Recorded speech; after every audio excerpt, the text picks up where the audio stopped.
Those parents that immerse themselves in the beginning of their child's school experience are the ones that are still involved as they finish their senior year. As the child grows, they need the involvement of the parent to change. You don't need to be at the school to help read a book or do crafts when they're in 6th through 8th grade. Middle school parents are still there, but they're a phone call away. The PTO president makes a call and the parents come to help. At the high school, the class advisors call and you're there. Many of the parents I saw in the building at the elementary schools, I saw at the middle school, and 11 years later, I still see those same parents at the high school. If a parent believes in being involved in their child's education, then they'll be there. Protected and naive, I hate to tell you, but whoever believes that probably only has toddlers, or they're just beginning the school experience, or they're raising their child in a tower like Rapunzel. There's a switch that goes on about the age of 10. My kids are great and I love them, but no matter how cute and innocent they were, they go through changes. The eye rolls or the tones in their voices, they test the waters and try out different behaviors. Kids watch behaviors and mimic those good and bad, and no matter what people say, geography doesn't breed excellence. Kids learn behaviors at play dates, in stores, on buses, and preschool. It doesn't start when they hit the middle school. It seems that people blame the middle school environment for changing children from sweet, innocent child to that savvy, smart kid with extended vocabulary. Remember, Santa has a naughty and nice list from 1 to 92. I ask all of my kids what they thought of the idea. My junior said he was excited to leave elementary school. He had great teachers, but he was excited because it was different and he felt older. He said he was a little scared because he knew it was new and the kids were older. But by the time he was in 8th grade, he was ready to get out of there because he was ready for high school. My 8th grader says that's the stupidest thing I've ever heard. There's no way I would ever go back to elementary style. It was good while I was little, but that's just it. That's for when you're little. What are they thinking? My elementary student commented and said, "No way." I asked her why, and she said, "I love science, and I get to have more science than the little we do here." She said she loves the science classes at the middle school because she's been through the school and she's seen them. She says Miss Bagley's room is so fun and only about science. She thinks she's going to take Spanish because French sounds dumb. And she can't wait to have a locker instead of a cubby because she can have a cell phone when she's 12, which is a rule in our house. And she doesn't want anyone stepping on her stuff or having the ability to get to it because as a teenager, she'll get to have cooler stuff. The K-8 experience prevents the socialization that needs to happen during important transitions in a child's life. My oldest son's friends live in New Hampton, Alexandria, and Bristol. He made these friendships in middle school. The kids he went to Bristol Elementary School are still his friends, but not as strong as the ones he has now. One of those friendships would have never happened at all had there not been a middle school. His friend's parent works at New Hampton, and so he went there. His other friends don't share the same classes as him at his high school, so the children he chose to connect with during his transition time might never have happened because they never met up. This would have been detrimental to him because he chooses only to have a few close friends and isn't very social. My middle schooler is quite the social butterfly and it's a strong part of who he is.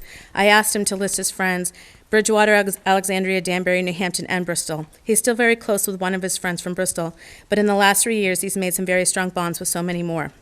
Those bonds will help him transition into the high school better. I will be sad if Bailey only has to rely on meeting other kids through rec sports an hour a week. No time for building long-term relationships. Socialization is more important than I think everyone realizes. As a business person, in order for the business to be successful, you need to be able to make connections with different types of people. Some people are born social butterflies like my middle son and daughter. Some are not like my oldest son.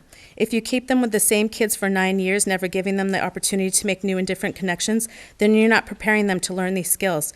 How can they understand diversity and tolerance with no exposure to new people?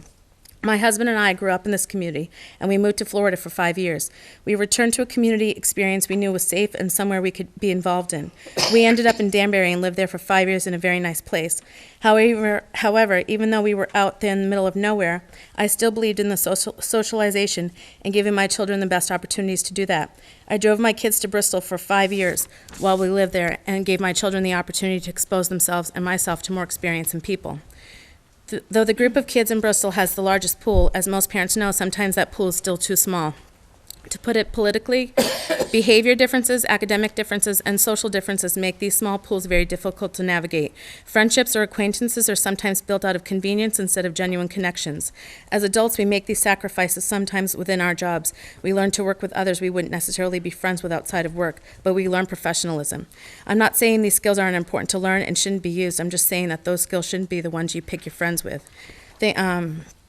Tolerance is absolutely a very important skill to acquire, but kids should be given the time to make social choices on their own. There are very important reasons to value the middle school experience. The middle school is where communities come together towards a common goal. All the resources of the parents from around come together to make these kids stronger. When new friendships are made in the middle school, the parents also make these connections. And if anyone who has a teenager knows that the more we know as parents, the stronger we are at keeping them on the right track. I know and can communicate with the parents of all of my kids' friends. You don't want to wait till they're 14 to send them off to figure out new relationships and friends, and then try to connect with those parents to stay involved with them. You go in to tell your 15-year-old that before you can go over to their house, you want to meet their parents. That's not going to go over too well. Adolescence is a difficult time, and the middle school gives them common ground to deal with those changes. Preparation is the key to success. The purpose of the middle school is to prepare them to deal with all of the changes that will take place in those crucial years. They are beginning to reinvent themselves, whether that was their intent or not. They make connections because of similar activities or clubs. This is when they stumble and learn. Things like how to juggle the expectations and demeanors of different teachers, meeting academic goals while dealing with extracurricular activities, dealing with crushes and navigating relationships on smaller scales than at high school. Not only do the kids learn, but so do the parents. They deal with keeping up with their grades over the internet, communicating with multiple teachers, the gradual change of the hand-holding in elementary to the making the kids more independent. Middle school is the time for mistakes, learning the juggling act, starting to make choices for things like, should I take a language? Is it cool to start earning credits for high school? Can I take algebra so I can be farther along for high school? Would I rather see my child struggle with balancing all those things during middle school and learn the transition process then than struggle the first year of their college transcripts? Absolutely. What saddens me about this whole thing is that our community of kids are getting lost in the individual desires of select groups of people. I was disappointed by that when the petition came around. At no time did I hear anyone say, well, if the test scores are better, why? Is it because the soil is better in Bridgewater? Is it because the building is newer? Is the curriculum different? It shouldn't be. Is it being taught different? If it is, why aren't we mentoring programs between the schools? Are the kids smarter or better test takers? I hope not for Bridgewater's sake, because only 67 out of the 175 are Bridgewater and Hebron students. We teach our kids that everyone has worth and no one person has more value than another. We are a community and no town is better than the other. As a board, what kind of message are you putting out to the children in this district with a split? What kind of message are you sending to the people of these towns that set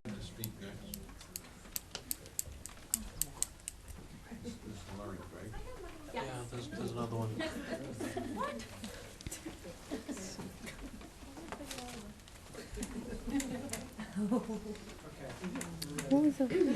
All right, my name is Stephanie Bednez, and I am from Bridgewater.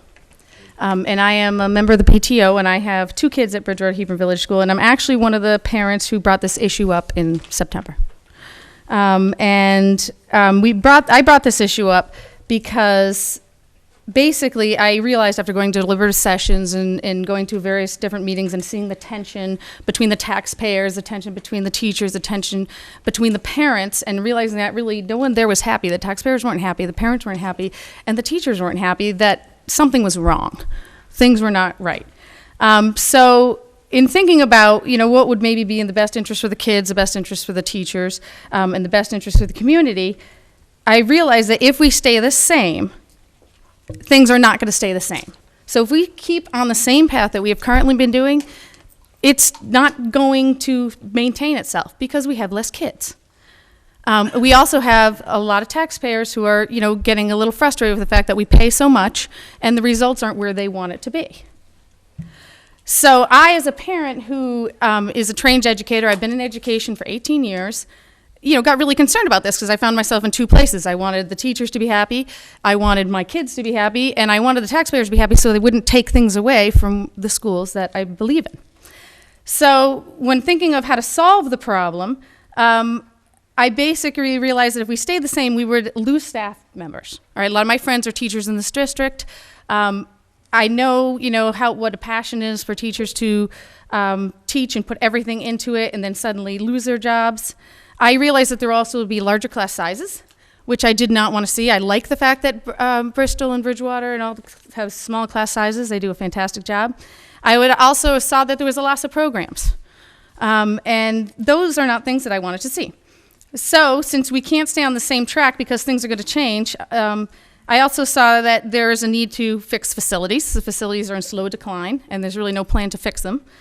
And I also, hear that constant chatter about, closing Danbury or losing some of the assets that we have. So in considering that, since Bridgewater Human Village School has done such an excellent job and they have built that facility for K through 8, why not try to phase in at a very slow rate the 6th grade and continue to build upon the success? Now, why would I be crazy enough to suggest that? Well, because it's done in many of our surrounding towns, and when you talk to the parents there, and you talk to the teachers there, and you talk to the kids there, guess what? A lot of them are very happy. Now, is that going to be the silver bullet that's going to save us all? No, there's no guarantees. But there is a guarantee that if we stay the course that we are on, it's not going to get better. We're not on a good path. And I think we can do better, and I think this district has a ton of potential. We have very dedicated teachers in this district who work really hard. And I am not afraid to try, to say, let's try to phase in the 6th grade at Bridgewater. But you know what? I know that it's not going to work unless the teachers buy into it.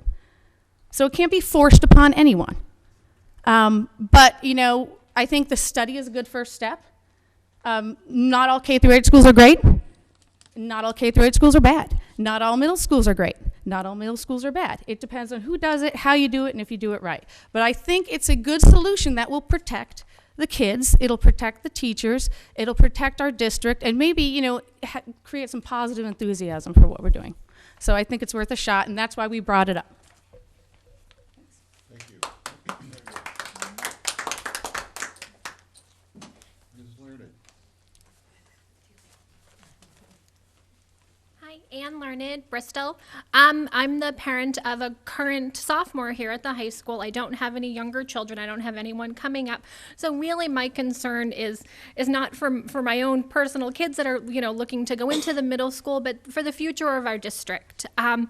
And when I say I'm the parent of a current sophomore, that means I have a student who graduated from our middle school, and I am grateful for this opportunity to thank our middle school. I am so grateful for the opportunities that my son received there.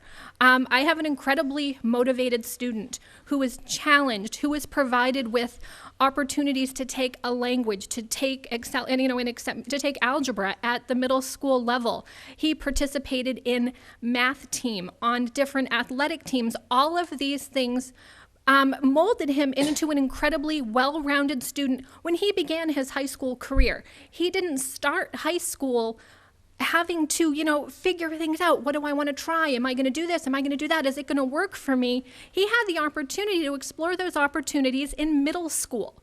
And it really positioned him well to be the successful student that he is now. So I am so grateful for those middle school opportunities that our district provided him, and I really hope we're going to continue in the future to give those chances to our kids, because that's what's going to position our kids best to be successful through high school and to go on to be successful college students. That's all I have to say.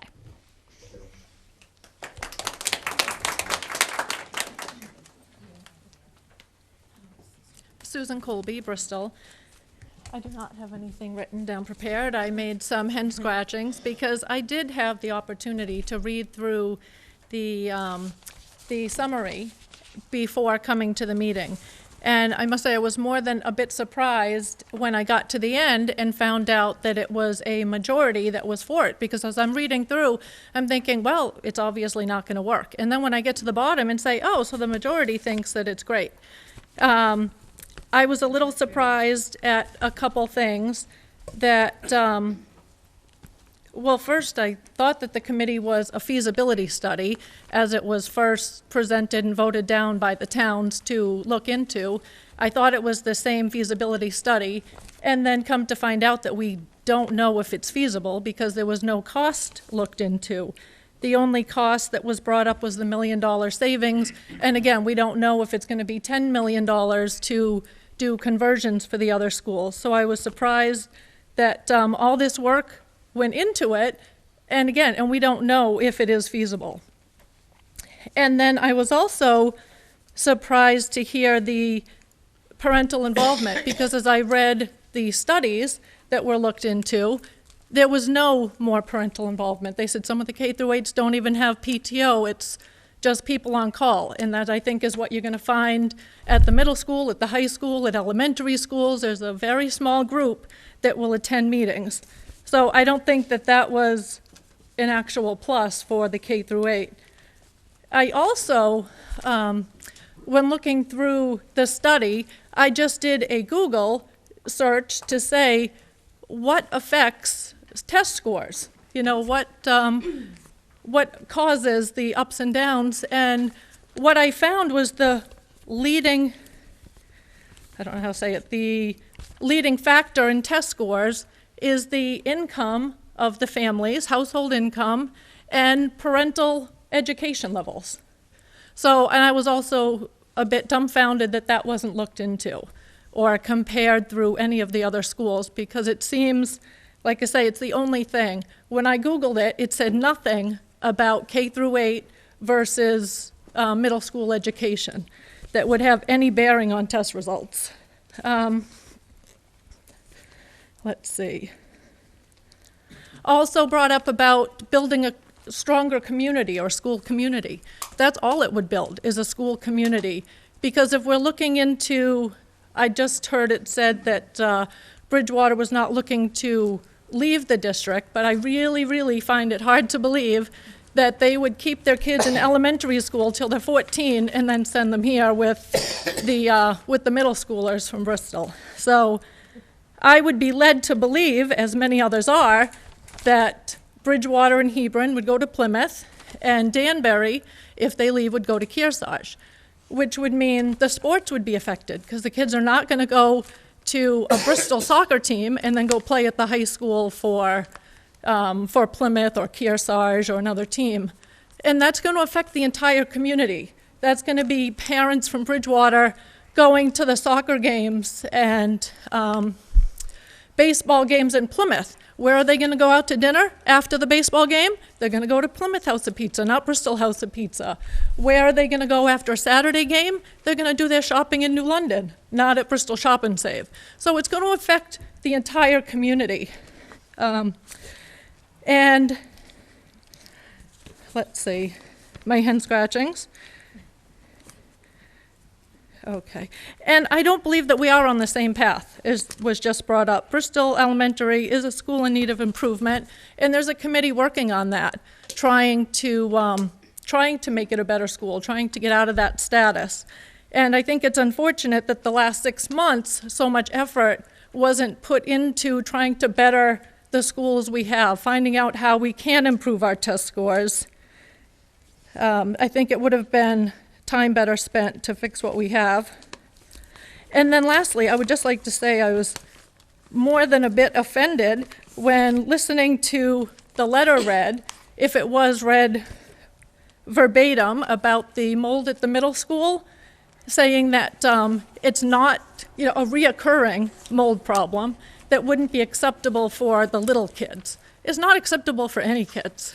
And we did hear from some people that it may not be a problem, but again, if it's in writing saying that it was noted or was talked about by the administration there, then I think that it shouldn't be, like I say, shouldn't be acceptable for anyone.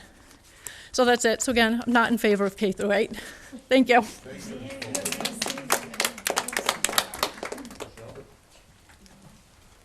Hi, I'm Michelle Hutchins. I'm from Bridgewater.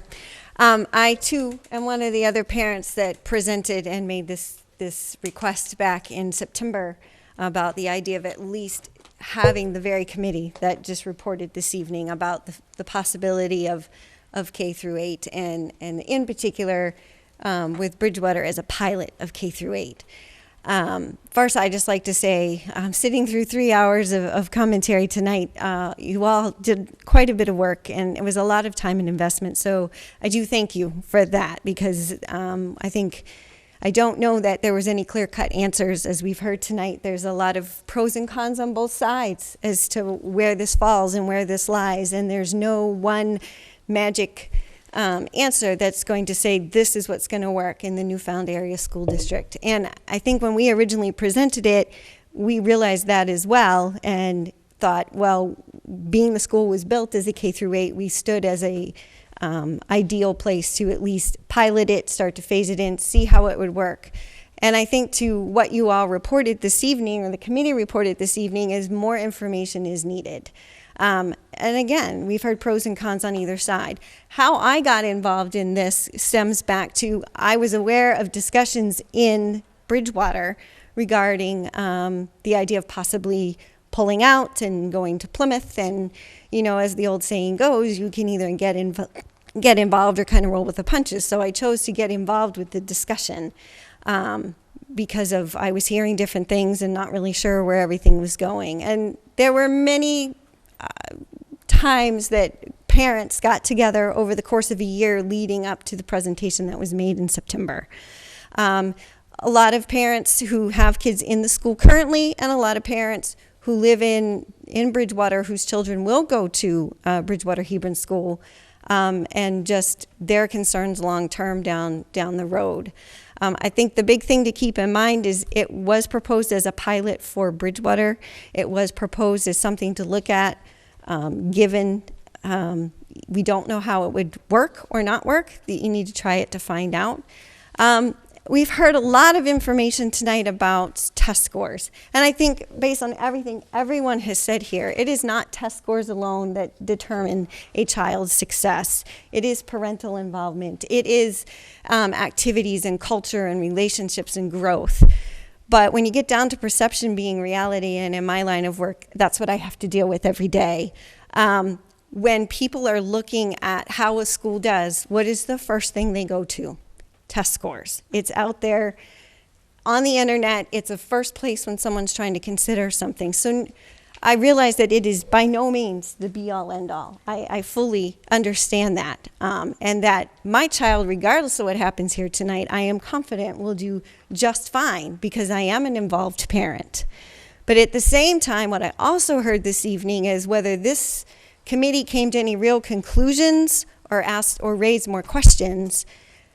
You also painted a picture that change is coming, and you're not sure what that change is going to be. I, too, can stand in here and quote from a 2011 Community Needs Assessment from the Central New Hampshire Health Partnership that New Hampshire is graying. And in this part of the state, it's more than double the rate of the state. I can also tell you back in 2001, I want to say it was 2001. If my dates are off, I apologize. It's been a while.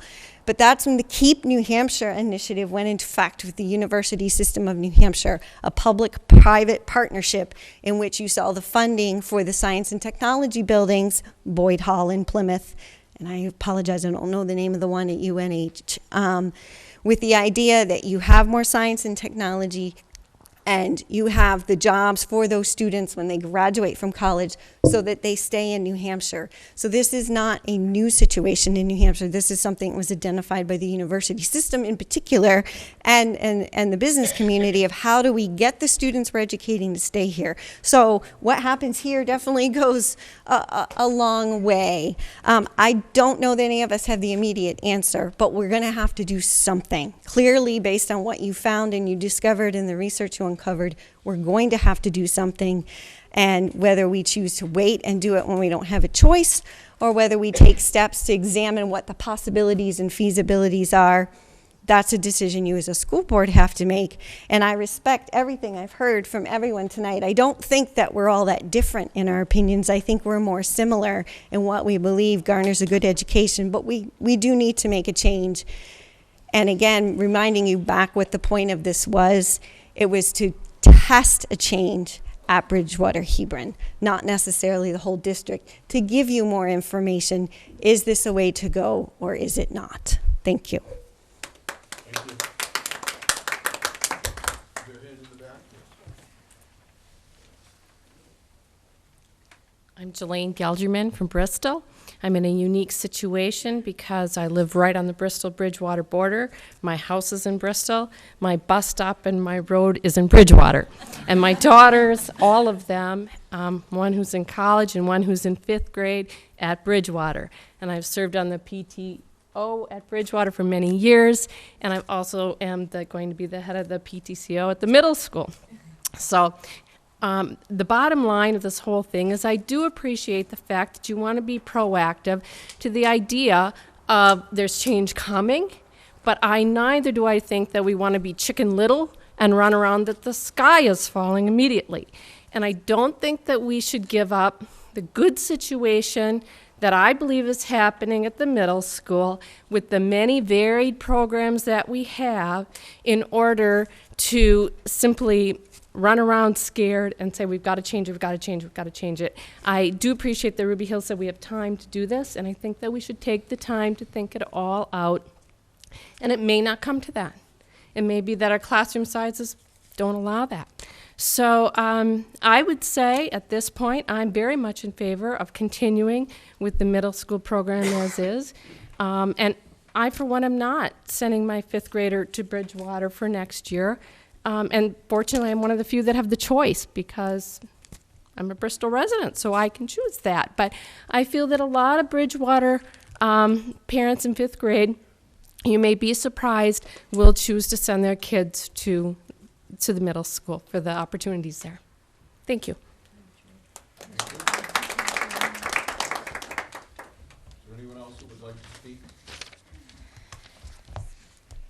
Come on, you didn't sit through this for 3 hours for nothing. Just ask one quick question. Did you Terry want to Murphy. have a... Yeah. Why does it have to be mutually exclusive? I mean, the schools now, you have some choice in the matter of how you shift around. If Bridgewater was to even switch to a K-8 model, that doesn't mean a parent who's in the 5th or 6th grade and wants to go to, if you decide to retain the middle school, it doesn't mutually exclude that at this point. I think the idea of being trying it is not necessarily germane. Think about living on a cul-de-sac and everybody has to have the same color house. There is nothing that says you can't have a K-6 in one town that's in a cooperative school district. There's nothing that says you can't have a K-8. There's nothing that says you can't have a K-5 mix. And all I'm saying is what we hear from most people is that many of the parents want us to turn around and make a change at that school. It's not our call. We're just a landlord. But the bottom line is that I don't think it's going to turn around and cause any harm. Now, what that means down the road as to other issues with demographics, costs, and other things, as far as how you're going to handle that, I don't know.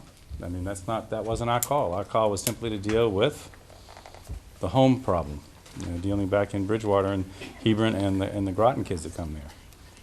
So I think there's some middle ground everywhere, but I think the idea of trying something new isn't going to be catastrophic. Thank you. Thank you. Yes. My name's Bobby Crine. I'm from New Hampton, and I guess my concern with trying it is we are constantly reminded about budgetary constraints in our district. And when Bridgewater was first talking about breaking, I took a step back and said, yeah, if they want to go and leave the district, why don't we let them leave the district? I was confused about why we were trying to stop it. Those of us that like middle schools want to stay in the middle school model. But I guess my concern about the experiment is it feels like, and I do not blame Bridgewater parents, but it feels like our model isn't good enough for you, and you want us to spend taxpayers' money to experiment on something that you think will make your children's lives better. And again, I can't blame you. I've got 2 kids. I'm a mama bear. I know what it's like. But the experiment is going to cost everybody money, and it just feels like what we should be spending money on is a study. Let's get together and figure out what's going to make our school district better as a whole, whether it's a K-8 model across the board or a middle school model across the board. But it just feels a little bit like your experiment is going to cost us money that we could better spend elsewhere. Thank you. Can I respond to that? Hold on, Terry. Is there anyone else that would like to speak that has not spoken yet? Okay, Ms. Gelderman, if you'd like to read. I would. Jelaine Gelderman from Bristol. I guess what the question is, and we said in the study that we didn't know what would even be offered at Bridgewater schools. I mean, would the kids have access to the band, the foreign language, we don't even know what that program would look like. So we don't know, like you had said, are we putting money from Newfound Area School District towards that program? Are we going to bus kids back and forth to that? How's that going to work? And, you know, let's say I decide to stay there. Well, then are you going to bus my kiddo because I want them in volleyball after school? Or if I decided not to, it just really creates, we don't know what that program is going to look like. I don't think we can pursue a proposal or agree to a pilot program when it wasn't spelled out what it is and how much money is attached to that piece. And also, as a parent, I can't say whether I even want my child to go to that program because I don't know what that program would look like. That's all. Thank you. Is there anyone else who hasn't spoken that wants to? Okay. Amy, yes, please. You would get your second chance, and then we'll go to Terry for his third. I just wanted to, Amy Fairbank, Bristol. I just wanted to make comment when Sue was offering up some statistics about Florida, and because I lived there in Florida for 5 years, I wanted to make note that the middle school experience is a lot of those studies that are happening, and the middle school experience, and I'll just give you the background on ours. When we were living there, you could go to a magnet school, which was a public school, but you actually had to get lotteried in, and it was kind of like a focus. It would focus on a specific thing. We were fortunate enough to get my son into there for his first year, and it was a really exciting experience for him. But in order to do that, we had to go around and see all the different schools. And we went and saw all the elementary schools, and then they would tell you about the middle school experience. And so when we went there, they said, this is the middle school, the elementary school, and this will be the middle school that you're going into. It's a rough transition, and this was back 10 years ago. We suggest, and this was someone giving us a tour, we suggest your child never wear blue or red because they're gang colors. And there is that prospect, and that actually begins in elementary school. And we lived in a nice area. We lived halfway between Orlando and Tampa, and it was pretty much like Laconia size, Lakeland. And that was pretty much the consensus around there. So when you take a study from Florida, and those are factors that you have to, like violence and a bigger pool of issues, that's not our issues here. We don't have those issues. We have little behaviors, but we don't have to think about things like that. So those studies really don't represent us in that big scheme. So I just wanted to make that clear. Like some of those middle school experiences, they're way off the gamut of what happens here in Bristol. So I just wanted to make that clear. Thank you. Okay, anyone else who might like to speak a second time, or perhaps a first at this point? Okay, seeing none, Terry, did you want to have a third comment? My last comment. The money issue. We spent millions of dollars to build that school, Hebron and Bridgewater. We support it to the tune of a minimum of $100,000. We turned around and put a gymnasium on that wasn't required. We're spending $40,000 this year to turn around and improve the fields so as to help TTCC run programs there.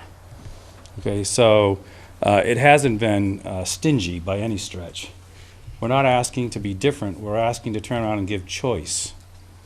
And it's not a harmful thing to turn around, and if one school district in the area wants to have a K-8, and it's going to, we weren't talking about a lot of money, but when people want something in the school district, our voters turn around and do that. We fund the money in terms of, we own the furniture, we've turned around and funded computers, we've funded everything in that building.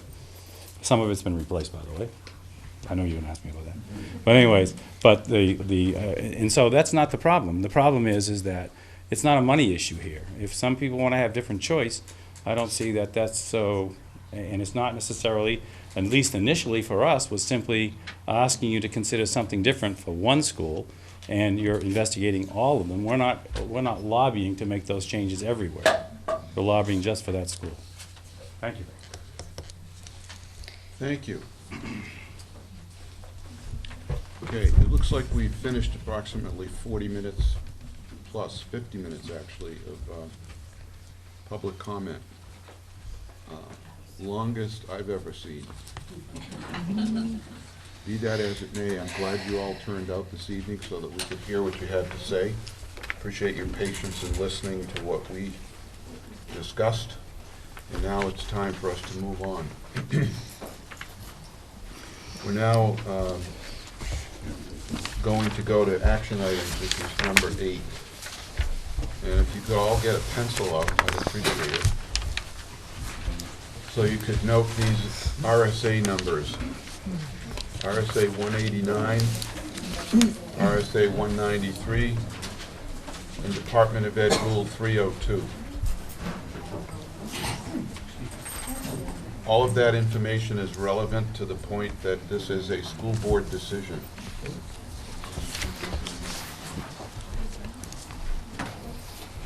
And that I refer you to that information. Now, at this point, we are moving to action items, and the first item is item 8A, the presentation of the K-8 Select Committee report by the committee membership. What is the board's pleasure in terms of its action on this item? I think some people didn't read the report or follow the links to research that supported the report. So I think they need to do that before the board can act at all. Any discussion on action that should be taken this evening? I think we should accept the report. They're not going to revise it. Okay. I don't think there's any action necessary. Okay. Others? Just Don? accept the report. What other action could we take at this time? I think we can. I'll leave it open for those of you to consider. I think it would be prudent at this point, given all of the discussion and the incomplete nature of the plan to implement, that this report certainly should be accepted as a basis, and then any action on it should probably be taken at some point in the future, which means we should probably table it. And the reason for that is that any action that would be taken to implement any kind of a change, whether it's an experimental change at one school or throughout the district, we would need to have the guidance of the superintendent of schools. And as we are about to make a change in that area effective on July 1st, we would need this new superintendent to be able to get her feet wet with things that are of concern to the entire district. So, having said that, I remind everyone that the Danbury petition for a K-6 change as well is under consideration, and that a Danbury warrant article that legally compels us to study the potential for them to withdraw from the district is also on our plate, and the first meeting for that is May 20th, on Monday evening. Once that meeting occurs, it will give us 180 days to go forward with a recommendation on whatever that committee decides.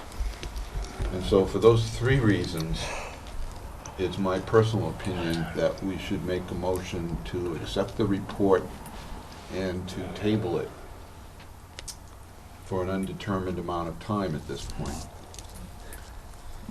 So, I think we owe it to the public and that the board should schedule this and make a vote on it, whether we're going to proceed or what we're going to do with the thing, or table the whole thing indefinitely.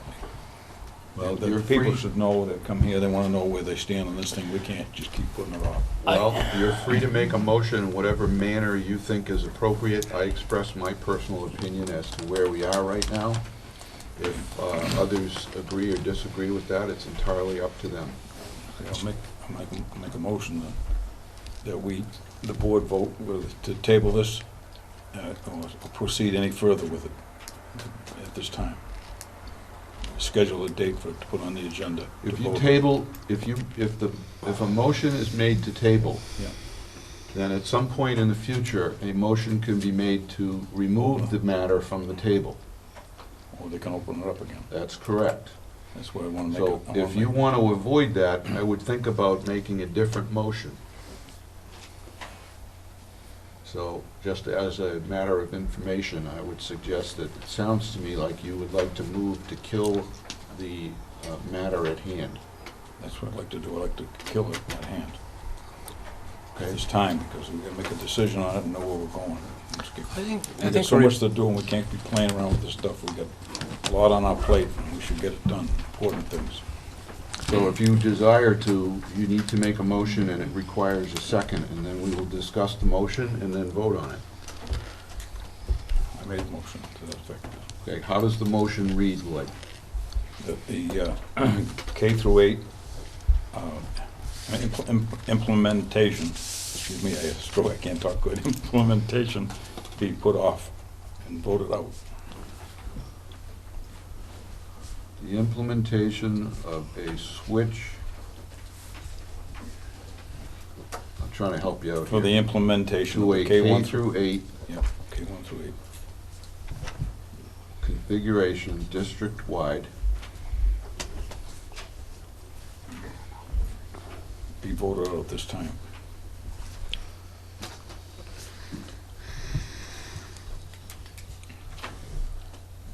now how do you want to say that? The implementation of a switch to a K through 8 configuration For the SAU. district-wide, Not be approved.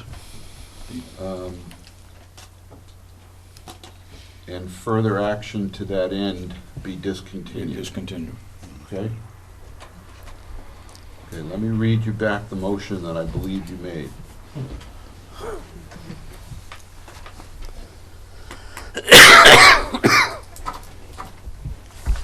Okay, Mr. Belbin has made a motion that reads as follows. The implementation of a switch to a K through 8 configuration district-wide and further action to that end be discontinued permanently? Indefinitely. Discontinued permanently. Okay. Is there a second to Mr. Belbin's motion? I'm gonna give a second just so we can discuss it. Okay. The motion's been made today by Lloyd Belbin, and it has been seconded Can I speak on the motion? by Paul Reinhardt. And the chair recognizes Mr. Belbin to speak on the motion. Okay. What I've written up here is Bridgewater K through 8 and Danbury K through 6. These have to be taken together as they are both part of the same problem. Bridgewater is seeking a K through 8. Why? Well, it owns the building, as its name implies, Bridgewater Haven Elementary School. They want a private school of their own, but can't afford it. This has been since day one. If they get a K through 8, they can justify kicking out Alexandria and other towns to make room. The only towns using the building would be Bridgewater, Hebron, and Groton, their school. They have even used the scare tactic of pulling out of the SAU. They know this is impossible, as they could never afford it on their own, as they so learned at the April 8th meeting with the state school attorney, meeting explaining withdrawal. The motive is not better education for the children, but a true Bridgewater Haven Elementary School of its own. No other town would be able, could ever get a K through 8 or in the foreseeable future. As for Danbury, they are concerned about the Danbury Elementary School being closed due to the budget cuts and enrollment, rightly so. They felt if they could get more enrollment by a K through 6, it could justify staying open. They knew they had no room for K through 8 and could never hope to achieve a K through 8. They then used this withdrawal plan. The people of Danbury voted their withdrawal. At the same meeting on April 8th, they found out they made a big mistake. These towns in the SAU cannot support an adequate education on their own and finally realizing that without the funding from the larger towns, you can't provide an adequate education. If Danbury and Bridgewater vote out, so be it. This is still an SAU, and they are part of it. Don't destroy it at your very own expense, and I mean expense with a dollar sign. Hope the board puts the K through 8 and K through 6 to rest in the near future and gets to work with improving our SAU with a new superintendent and special education director. We have enough work to do without this distraction. Fix what we have, don't destroy it. This board has to serve all the communities of the district, not the wants of any one at the expense of another. If a temporary trial of K through 8 is set up in Bridgehaven Elementary School, the whole SAU will be put up in turmoil, just for Bridgewater to have its private kingdom. The rest of the SAU would have to enter a huge building program at a cost of millions of dollars to even consider K through 8 in other towns. Temporary trial will be permanent for BES, mission accomplished at the expense of the other towns in the SAU. Let me see if I got something else. 1 second. Excuse me.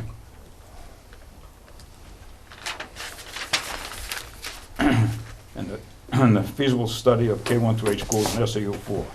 Bridgewater Elementary would have to assign Alexandria and other students to Bristol Elementary to free up 3 classrooms for 6, 7, and 8 at Bridgewater. New Hampton Elementary will require an addition to the school for classrooms, cafeteria, and gym. Bristol Middle School will be changed to Bristol Elementary K1 through 8. This would require changes to enable K1 to 3 to occupy the building, another cost. They may or may not require expansion for classrooms. Teachers and staff have to be expanded. Middle school activities would be decimated, music, art, sports, and so forth, and require busing.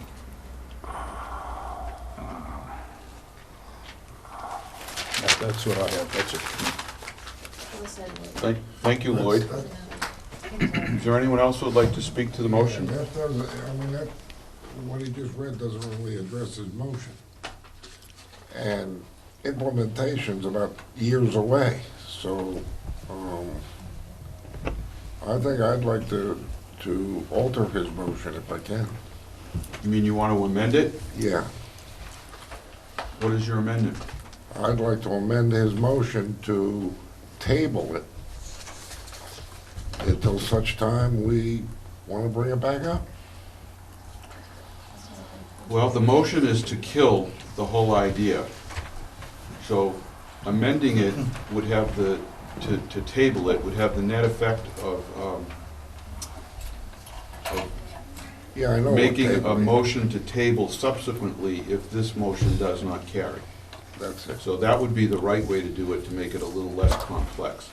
So I would submit to you, if you're concerned about that, that the way we should handle it is, in your case, to vote against Mr. Belvin's motion, and then make a motion to table, which is pretty much what I outlined in the beginning as what I would entertain as chair, given all of the input that we've heard this evening.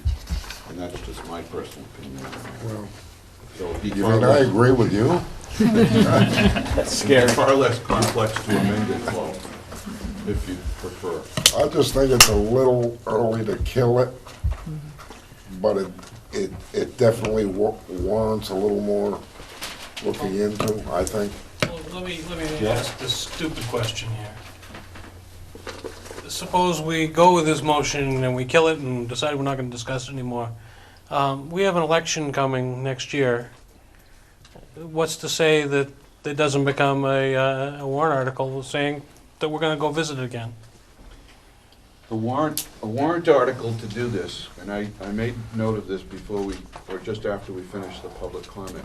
There are 2 RSAs and a Department of Ed rule that dictates that this is a school board decision. A warrant article will have no effect. Warrant articles that do not involve money have no impact on the legal educating authority, which is the 7-member board before you. So it is our decision to make. And there are lots of reasons for that to go behind that theory in those RSAs, and that it presumes that we will be more readily informed, more thoroughly informed. So the bottom line is that a warrant article to do anything one way or another would be merely advisory. So then what happens if we vote to kill this? It means that tonight's vote, if it were to be in favor, would kill this report as it stands. However, that doesn't preclude the opportunity for someone to resurrect it at a future point in time. So, in spite of the wording to say that it's discontinued permanently, anyone that so desires to change that to a different wording, if they get a majority vote subsequently, you would have the right to do that. It's very much analogous, if you will, to the fact that there was a advisory article that was defeated, but again, it was advisory. And Bridgewater Hebron came forward and asked us to do this. We discussed it and decided it would be considered for the entire district, not just them. So this is where we're at. The motion before you is the implementation of a switch to a K-8 configuration district-wide, and further action to that end be discontinued permanently. Is there further discussion to the motion on the floor? Okay, hearing none, I would ask for a vote. All those in favor of Mr. Belbin's motion to discontinue this permanently, please indicate by saying aye. Aye. All those opposed? No. No. Okay. The motion is defeated with Mr. Belbin of Bristol being in the minority. Okay. Is there further discussion? I'll make another motion. And you would like to make another motion. Does anyone else care to make a motion before Mr. Belbin makes another motion? Yeah, but I'd like to make a motion that we table this matter. And so we feel like bringing it back up and invest more time and energy in it. Okay. And accept the, Yeah. and Motion, accept the report. Huh? And accept their report. I don't know if that has to be It's an moved. incomplete report, how can you accept it? It was work that these people did that Well, I think- deserves some acknowledgement. Thank you. yeah, but I Yeah. think, Paul, as I originally suggested, if you don't mind, to consider making a motion to table consistent with accepting the report from the K-8 Select Committee. That's my feeling. Well, If let you me don't- just ask you this, by accepting it, you're Are you kind of making a motion? indicating that it's complete, and it's not. No, I don't agree. I think It's as in complete its- as we can make it. It's in its form that addressed the charges that it was given. Whatever. So, are you okay with that? Whatever, To yep. accept the report as presented and to table any further action on it to a future date? Perfect. Okay. I'll second that. Hold on. Let me record that. Oh, thanks. I would have forgotten.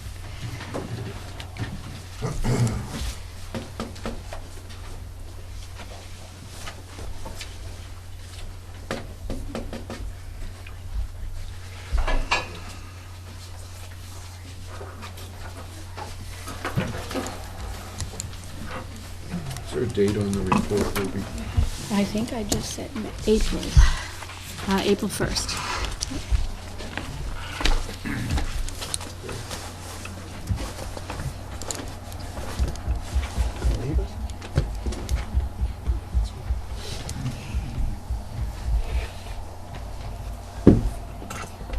Okay, Mr. Reinhardt's motion reads as follows.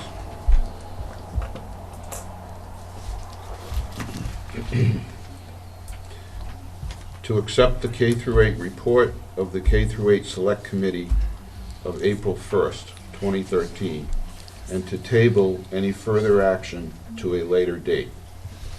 You okay with that? Yep. Okay. Jeff, you wanted to second it? Yep. Okay.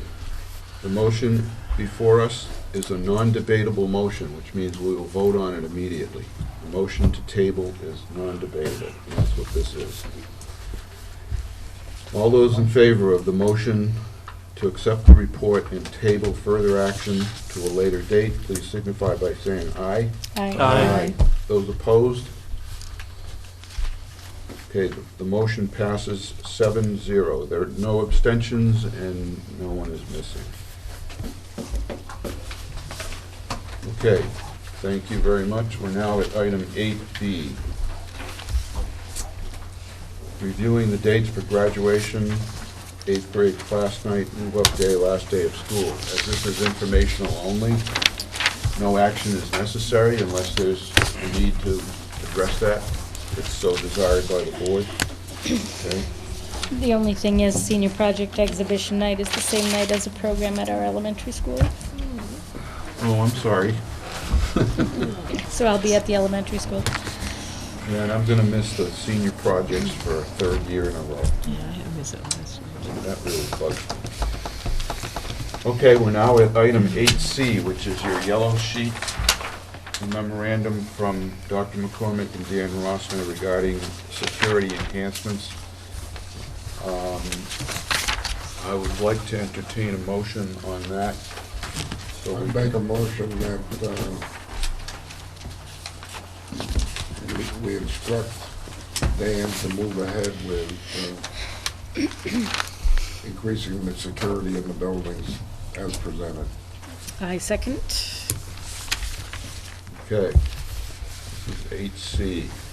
Mr. Reinhardt has moved to instruct Business Administrator, Mr. Rossner,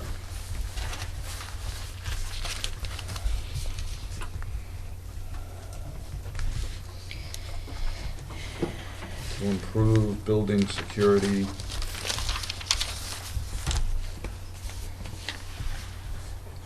as outlined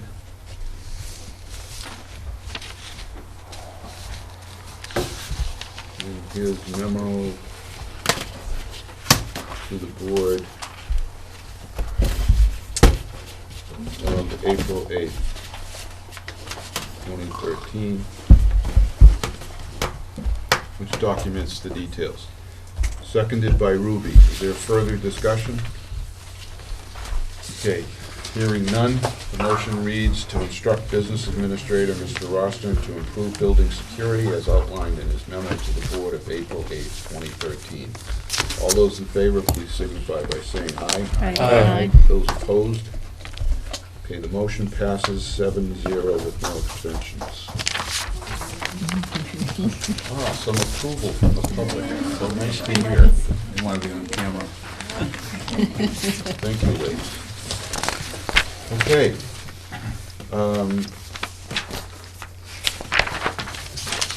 We are now at, about to entertain a motion to go into non-public, but before that, does anyone have any announcements while the rest of us remain here? Any what? Any announcements? Public announcements? Yeah, give away. Okay. The next regularly scheduled meeting of the school board is May 13th, which will be a regular session. There will be a special organizational meeting of what I am calling the RSA 195 Committee, which is the Danbury withdrawal for May 20th. And I originally put on the agenda here that there would be a SAU board organizational meeting of May 27th. I believe that's going to have to be delayed until the first Monday in June. So you might want to make that change. Is that because that's the holiday? Yeah, I believe that's the holiday weekend. I don't want to have us meet 3 weeks in a row. So I believe that's June 3rd. Does anyone have a calendar? Yeah. First Monday in June, Lloyd? Yeah, June 3rd. June 3rd? Okay. Okay, with that said, we're now going, I'm sorry? I had an announcement. Oh, you have an announcement? Yeah, I just wanted to say our volunteer center's doing a cleanup day this Wednesday, May 1st, so at the school. It's our first sort of event. Which school? Community wants to New come Hampton. at New Hampton. You should have made that announcement. It's from 1 to 4. The kids are gonna clean up the grounds from 1 to 2, and then a bunch of people are invited. And Simple by Nature is coming to help with pruning and that sort of thing, and bring in mulch and stuff, so yeah. Good. Okay, Megan, were you here in the very beginning? Yeah. Okay, so you're aware we made announcements regarding your organization. Okay. Well, it's the PTOs really, it's not really mine, but. I'd like to record this specifically as you'd like it to see in the minutes. Okay, we're actually calling it Kirby Cleanup Day after Bob and Carol Kirby and the ladies at the Garden Club. We're honoring them for their hours and over the years of volunteering, so I don't know if you want to see that, but. It's pretty. Yeah. What day is it? At the New I'm sorry. Hampton Community School, It's Wednesday, the 1st. in 2 Wednesday, days. May 1st. Yeah. Okay. Oh, don't waste this poster. This is too nice. It's her. It's very nice, yeah. All right, I'll hang it up on the board out front on the way out. Thank you. I think I could take that liberty, couldn't I, Bill? Did you say no? All right. Okay, is there a motion to go into non-public? Yes. Okay, motion made by Ruby, Second. seconded by Sue. I just want to get my name on that. I will now call the roll. Alexandria, Yes. Bridgewater, yes. Bristol, Yes. Danbury, Yes. Groton, Yep. Hebron, Yes. New Hampton. Yeah. Okay. It is now 11:06 PM, I know. and we are going to enter non-public, which means